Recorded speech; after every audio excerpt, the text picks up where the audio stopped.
Bapak dan Ibu yang terhormat, video ini merupakan aksi nyata PMM dengan topik menyebar pemahaman tentang merdeka belajar. Selamat menonton. Jangan lupa untuk mengisi umpan balik pada link yang tertera di kolom deskripsi. Terima kasih. Untuk memahami modul Merdeka Belajar, ada 5 seri pelatihan yang mesti kita selesaikan. Seri pertama, mengenali dan memahami diri sebagai pendidik. Seorang guru perlu terus belajar, agar bisa mengantarkan muridnya untuk berdaya dan menjadi manusia merdeka. Manusia merdeka adalah manusia yang hidup bersandar pada kekuatan diri sendiri. Pendidikan dimaksudkan untuk menuntun segala kodrat yang ada pada anak, agar mereka dapat mencapai keselamatan dan kebahagiaan yang setinggi-tingginya.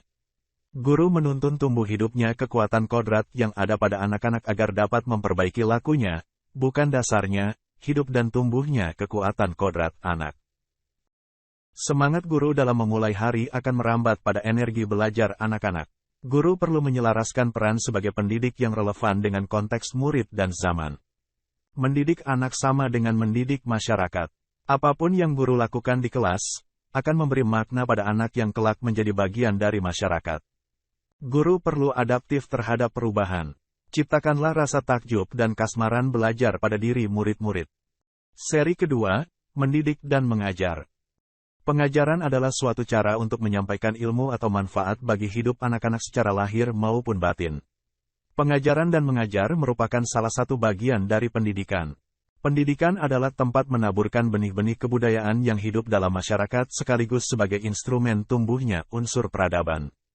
Mendidik adalah menuntun segala kodrat yang ada pada murid, agar mereka dapat mencapai keselamatan dan kebahagiaan yang setinggi-tingginya, baik itu sebagai manusia maupun sebagai anggota masyarakat. Pendidikan pikiran, intelektual murid, sebaiknya dibangun setinggi-tingginya, seluas-luasnya, dan selebar-lebarnya, untuk mewujudkan peri kehidupan lahir dan batin dengan sebaik-baiknya. Setiap murid memiliki kekuatan-kekuatan yang memerlukan tuntunan orang dewasa. Menuntun potensi murid bertujuan agar ia semakin baik adabnya dan untuk mendapatkan kecerdasan yang luas, sehingga ia terlindungi dari pengaruh yang dapat menghambat tumbuhnya potensi atau kekuatan dirinya. Sistem pendidikan perintah dan sanksi merupakan metode pengajaran kolonial yang tanpa sadar menjadi warisan cara guru mendidik murid. Ki Hajar Dewantara menggagas perlunya sistem pendidikan yang humanis dan transformatif yang dapat memelihara kedamaian dunia. Beliau memperkenalkan sistem Among sebagai esensi dari merdeka belajar. Pendidikan kultural juga sangat dibutuhkan oleh murid. Ia akan melengkapi, mempertajam, dan memperkaya pendidikan kecerdasan murid. Bersatunya pikiran, perasaan, dan kehendak dapat menimbulkan daya dan memunculkan budi pekerti yang menandakannya sebagai manusia merdeka. Memandang murid secara utuh harus menjadi dasar kita sebagai pendidik dalam mendampingi murid-murid untuk menentukan tujuan belajar, merencanakan pembelajaran sesuai kebutuhan murid baik lahir maupun batin yang akan membantu mengembangkan kekuatan lahir dan batinnya. Seri ketiga, mendampingi murid dengan utuh dan menyeluruh. Kodrat keadaan terdiri dari kodrat alam dan kodrat zaman. Segala perubahan yang terjadi pada murid dihubungkan dengan kodrat keadaan, baik alam dan zaman. Kodrat alam adalah dasar pendidikan murid yang berkaitan dengan sifat dan bentuk lingkungan di mana mereka berada. Contoh, kodrat alam perkotaan atau kodrat alam pedesaan. Kodrat zaman adalah bagian dasar pendidikan murid yang berhubungan dengan isi dan irama. Isi dan irama bergerak dinamis sesuai dengan perkembangan zaman. Guru harus segera beradaptasi dengan kodrat zaman untuk dapat membantu murid mencapai selamat dan bahagia. Pendidik sebagai salah satu instrumen pengembangan akal budi murid sesuai kodrat alamnya. Melihat murid sebagai individu yang utuh, bagian dari masyarakat, serta lingkungannya. Murid sebagai individu yang unik harus mendapatkan tuntunan yang tepat sesuai dengan keunikannya sehingga ia dapat mencapai kebahagiaan dan keselamatan. Segala bentuk isi dan irama yaitu cara mewujudkannya. Hidup dan penghidupannya, hendaknya selalu disesuaikan dengan dasar-dasar dan asas kehidupan kebangsaan yang bernilai dan tidak bertentangan dengan sifat-sifat kemanusiaan. Pendidikan saat ini ditekankan untuk menuntun anak memiliki keterampilan abad 21 yaitu, berpikir kritis dan solutif, kreatif dan inovatif, serta mampu berkomunikasi dan berkolaborasi. Asas Trikon dianggap menjadi jawaban yang tepat menuju pembelajaran yang berpihak kepada murid.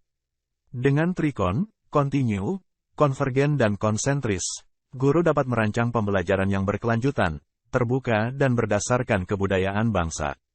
Kondisi geografis Indonesia yang beragam mendorong proses pendidikan yang dinamis. Budaya, kebudayaan, atau cara hidup bangsa itu bersifat kontinu, bersambung tak putus-putus. Seri keempat, mendidik dan melatih kecerdasan budi pekerti. Kecerdasan berpikir murid harus dapat mengembangkan budi pekerti atau watak murid yang tidak hanya dibentuk di sekolah, tetapi dalam keluarga dan lingkungannya. Budi pekerti, watak, merupakan hasil dari bersatunya gerak pikiran, perasaan, dan kehendak, kemauan sehingga menumbuhkan suatu tenaga. Dapat juga dimaknai sebagai perpaduan antara cipta, kognitif, rasa, afektif, sehingga menghasilkan karsa, psikomotorik. Pendidik harus mampu memahami kodrat murid sebagai individu yang sadar mampu memikirkan, memahami, merasakan, berempati, berkehendak, dan bertindak semestinya agar murid mampu berefleksi. Teori konvergensi didasari dua teori utama. 1. Teori tabula rasa, kodrat anak ibarat kertas kosong yang dapat diisi oleh pendidik sesuai keinginan pendidik. 2. Teori negatif, kodrat anak ibarat kertas yang sudah terisi penuh dengan berbagai coretan dan tulisan. Kedua teori ini diintegrasikan menjadi teori konvergensi. Seri kelima, pendidikan yang mengantarkan keselamatan dan kebahagiaan. Pendidikan sejatinya dapat mengantarkan murid untuk keselamatan dan kebahagiaan. Perspektif pendidik tidak selalu sama dengan perspektif murid. Pendidik sebaiknya tidak hanya memberikan pengetahuan dan informasi saja. Pendidik juga harus memberikan pemahaman tentang fungsi dan kegunaan materi pelajaran dalam kehidupan muridnya.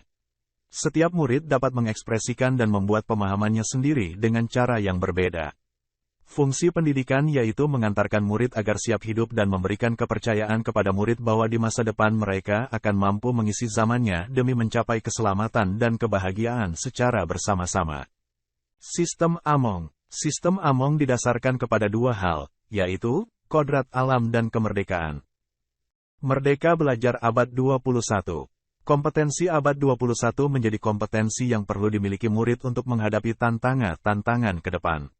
Untuk mencapai itu, pendidikan yang memerdekakan murid menjadi salah satu cara, murid merdeka dalam belajar, menggali keingintahuannya dengan bimbingan guru. Tuntutan pembelajaran abad 21, menjadi pembelajar sepanjang hayat, dan membangun konteks diri serta identitas suatu bangsa.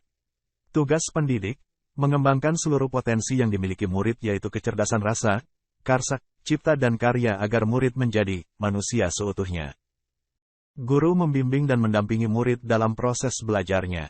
Bukan hanya sekedar meningkatkan kecerdasan berpikirnya, melainkan juga secara tidak langsung berperan memperbaiki bangsa. Perlu kerjasama dan kolaborasi antara keluarga, sekolah dan masyarakat untuk mewujudkan lingkungan pembelajaran yang optimal bagi murid. Refleksi diri. Sebelum saya pelajari modul Merdeka Belajar ini, saya merasa bahwa pembelajaran yang saya terapkan selama ini sudah baik-baik saja. Setelah saya pelajari modul Merdeka Belajar ini, saya merasakan dan menyadari di mana masih terdapat kekurangan saya dalam mengelola pembelajaran untuk murid-murid saya. Demikian pemahaman saya tentang Merdeka Belajar. Semoga bermanfaat.